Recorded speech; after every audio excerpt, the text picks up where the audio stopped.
할렐루야, 주님을 찬양합니다. 오늘은 현지하게 다르게 하라 시리즈 중에 광야 탈출 주제에 대한 두 번째로 광야 백성의 특징과 광야 탈출에 대해서 말씀드리도록 하겠습니다.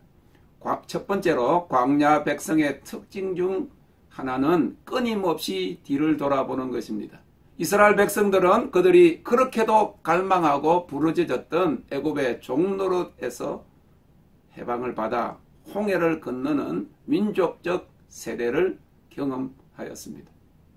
고린도전서 10장 1절 2절에 형제들아 너희가 알지 못하기를 내가 원치 아니하노니 우리 조상들이 다 구름 아래 있고 바다 가운데로 지나며 모세에게 속하여 다 구름과 바다에서 세례를 받고 라고 하였습니다. 다시 말해서 이스라엘 백성 전체가 구원을 받았다는 그 말입니다.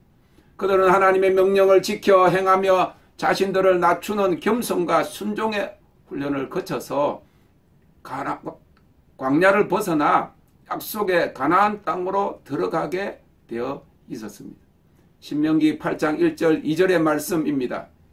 내가 오늘날 명하는 모든 명령을 지켜 행하라. 그리하면 너희가 살고 번성하고 여호와께서 너희에게 열조에게 맹세하신 땅에 들어가서 그것을 얻으리라.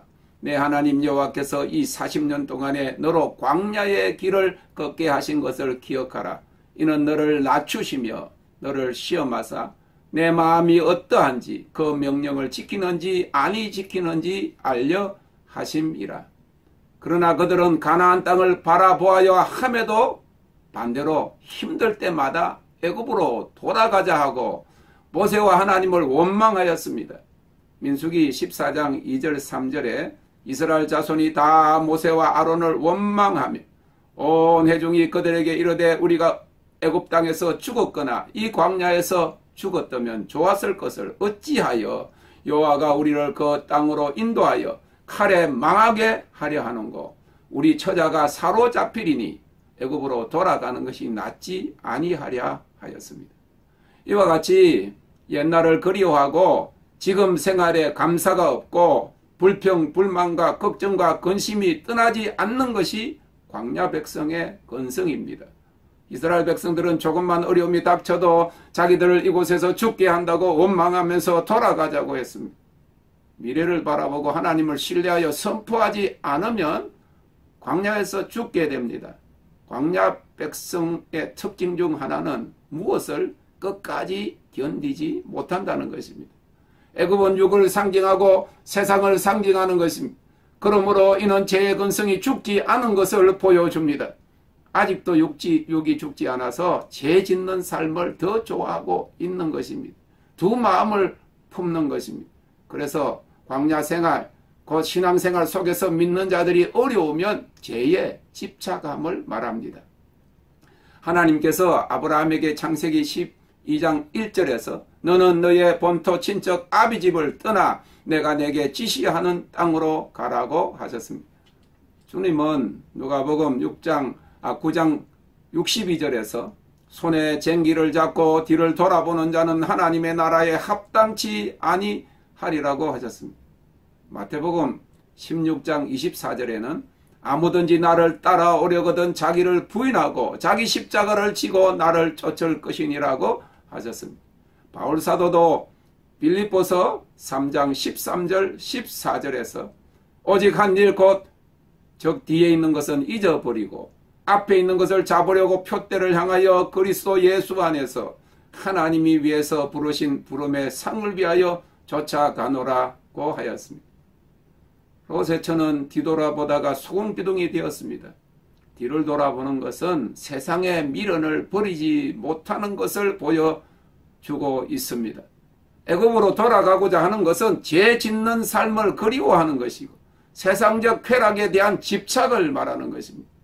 그들이 죄의 결과로 당했던 고난은 다 잊어버리고 다시 죄의 유혹을 이기지 못하고 있는 것입니다.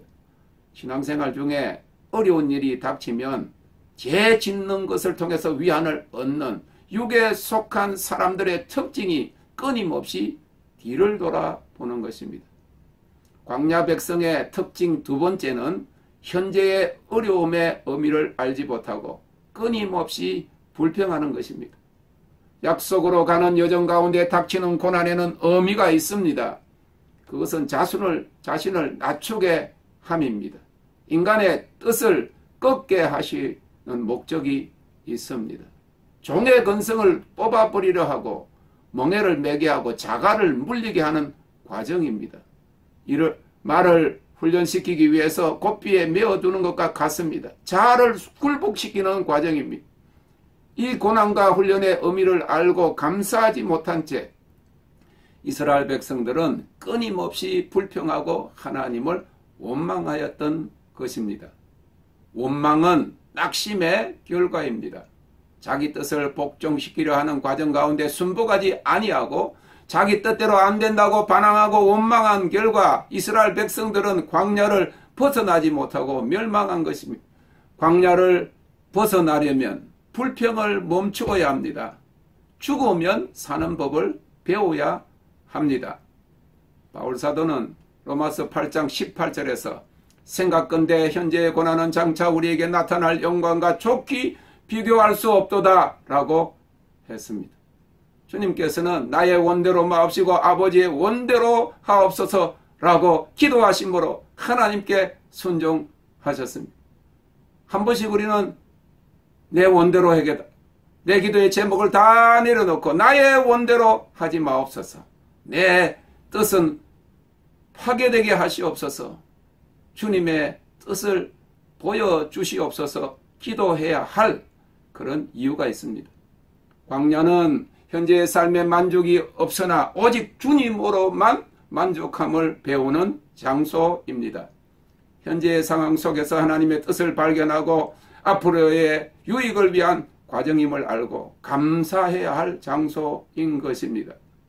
그것은 연단을 통해서 더 나은 곳으로 나아가게 하시는 하나님의 선하신 계획이 있음에 대해서 빨리 순응하고 감사하고 찬송해야 할 장소입니다. 군인이 훈련받는 목적을 알지 못하면 그 훈련을 감당할 수가 없을 것이 힘든데 왜 그런 일을 해야 되는지 당장 어떤 이익이 있는지 모르집니다. 그러나 훈련받을 때 땀을 흘려야 전장에서 피 흘림을 당하지 않는다고 하는 이야기를 들었습니다. 오늘 우리 훈련은 낮추게 하시는 훈련입니다. 순종케 하시는 그런 광야의 시험에 합격해야 비로소 가나안 땅에 들어갈 수 있습니다. 높은 산으로 올라가려면 골짜기로 내려가는 내리막길도 있는 법입니다.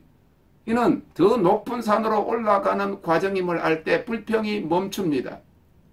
저는 30여 년 전에 1985년부터 87년까지 네팔 그 에베레스트 그 산이 있는 거기서 선교를 한 적이 있습니다. 높은 산을 이렇게 올라갈 때 그냥 쭉 올라가는 법이 없습니다. 그 산을 올라가려고 하면 작은 산을 올라갔다가 또 내려갔다가 골짜기로 내려갔다가 또 다른 산을 올라갔다가 또 골짜기로 내려가야 그 다음 산으로 해서 마지막 그 높은 산으로 갈 수가 있는 것입니다. 그러므로 걱정과 근심, 불만족과 불평이 현재 넘어야 할 산입니다. 그것이 심화되면 원망이 됩니다. 원망은 낙심을 가져오고 낙심은 절망을 불러오고 절망은 죽음에 이르게 합니다. 절망하면 결국 모든 소망과 약속의 가나안 땅이 더 이상 보이지 않습니다. 약속이 무효한 것으로 여겨지는 것입니다. 광야가 약속의 땅으로 가기 위해서 거쳐가는 과정임을 전체적인 그림 안에서 보지 못하고 현재 상황만 보니 불평하고 원망하다가 이스라엘 백성들이 광야에서 죽게 된 것입니다. 결국 불평과 원망이 그들을 죽음의 함정으로 몰아간 것입니다. 그 다음 광야 백성의 특징은 약속의 땅 미래를 보지 못하고 하나님을 믿지 못하는 것입니다. 이스라엘 백성들이 가나안에 들어가지 못한 것은 결국 그들이 하나님의 약속을 믿지 못한 것입니다. 믿음이 문제입니다. 믿음이 없으면 앞이 보이지 않고 캄캄하고 절망적이 됩니다. 그러므로 결국 광야는 믿음을 연단하는 과정입니다. 믿음은 소망을, 약속을, 미래를 바라보는 것입니다. 믿음은 현실로는 이루어지지 않고 나타나지 않은 것을 영의 눈으로 바라보고 있는 것입니다. 그래서 히브리서 11장 1절은 믿음은 바라는 것들의 실상이요 보지 못하는 것들의 증거라고 하였습니다. 이스라엘 백성들은 믿음이 없어서 가나안 땅에 대한 하나님의 약속을 믿지 못하고 두려워했습니다. 주님은 요한복음 14장 1절에서 너희는 마음에 근심하지 말라. 하나님을 믿으니 또 나를 믿어라 하셨습니다. 근심은 불평을 낳고 불평은 원망을 낳으며 원망은 앞날에 대한 어떤 소망을 보지 못하는 결과로 나타납니다. 이스라엘 백성들은 가나안 땅을 정탐하고 둘이서 한 송이의 포도송이를 둘이서 짊어지고 나왔습니다. 젖과 꿀이 흐르는 약속의 땅이었음을 확인했습니다. 그러나 하나님의 약속과 증거를 갖고 있으면서도 그들은 아낙 자손을 두려워하여 하나님의 약속을 믿지 못하였습니다. 하나님의 약속을 믿느냐, 현실의 장벽에 절망하느냐의 기로에서 실패한 것입니다. 이는 믿음과 신뢰의 문제입니다. 자신의 뜻을 포기하고 하나님의 뜻에 순종하여야 하였습니다. 이 낮추는 겸손과 순종은 믿음에서 나옵니다. 그러므로 광야의 전 과정은 곧 믿음의 과정인 것입니다. 그러므로 하나님과 하나님의 약속에 대한 믿음이 준비될 때 광야를 탈출할 수 있게 됩니다. 그러나 이스라엘 백성들은 믿음의 관문을 넘어서지 못하였습니다. 아낙 자손들을 보고 우리가 그들을 이길 수 없다, 가나안 땅으로 들어갈 수 없다고 말한 대로 결국 광야에서 죽고 만 것입니다. 그러므로 광야를 탈출하려면 반대로 해야 합니다.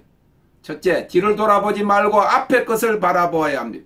하나님을 절대 신뢰하고 그의 약속을 바라보아야 합니다. 두 번째로, 현재 어떤 어려움이 있더라도 불평 말고 믿음의 과정으로 생각하고 견디며 순종해야 합니다. 다이아몬드가 깎이는 아픔을 통해 아름다운 모양이 나옵니다. 정금같이 나오게 하려고 용광로에 불이 녹이고 찌꺼기를 제거하는 것입니다. 하나님의 백성의 성품으로 연단시키는 것입니다. 우리는 광야의 배고픔과 갈증의 어려움과 고난 등에서 어려우면 기도는 잘 합니다. 그런데 막상 감사와 찬미는 잘하지 못하는데 그것이 광야를 탈출 못하는 문제에 봉착하게 하는 것입니다. 기도를 많이 했는데 자기 뜻대로 금방 형편이 풀리지 않으면 금세 낙심하게 되는 거예요. 그러므로 현재의 고난을 하나님의 약속을 바라보며 견딜 뿐만 아니라 기도하며 간구할 때 감사를 미리 해야 합니다. 그리고 하나님을 찬양해야 됩니다. 그리고 견디는 것은 불평하지 않는 것입니다. 그냥 견디는 것이 아닙니다. 불평하지 않는 것입니다. 감사하는 것입니다. 하나님을 신뢰할 뿐만 아니라 그 약속을 이루실 하나님을 찬양하는 그런 믿음이 광야를 탈출하는 믿음입니다. 빌립보서 4장 6절 7절의 말씀입니다. 아무것도 염려하지 말고 오직 모든 일에 기도와 간구로 너희 구할 것을 감사함으로 하나님께 아뢰라. 그리하면 모든 지각에 뛰어난 하나님의 평강이 그리스도 예수 안에서 너희 마음과 생각을 지키시리라. 광야의 여정은 지금 힘들어도 미래를 바라보고 하나님께 대한 신뢰를 고백해야 할 때입니다.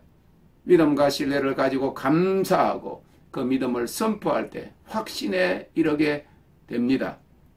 여호수아와 갈렙은 다른 정탐꾼들이 두려워해서 들어갈 수 없다고 부정적인 보고를 할 때 믿음으로 하나님이 우리와 함께 하시니 그들은 우리의 밥이라고 선포하여 결국 그 땅에 들어갔습니다.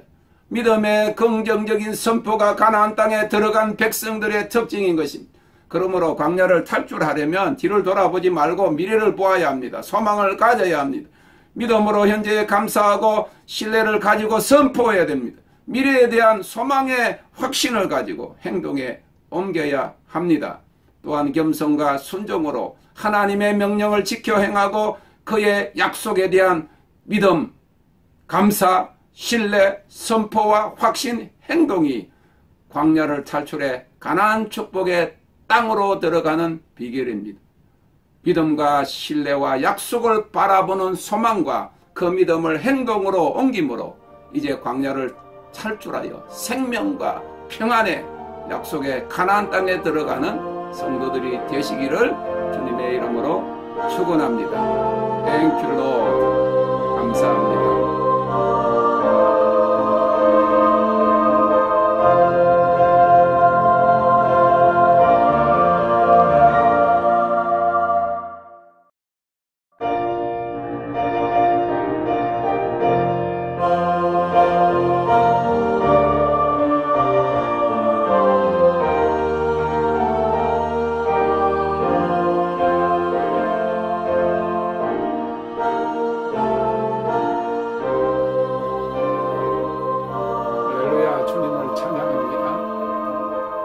하리온 영상 메시지 지난 3주간 마지막 계시록 시대 핵심 메시지 시리즈를 소개했고 앞으로도 계속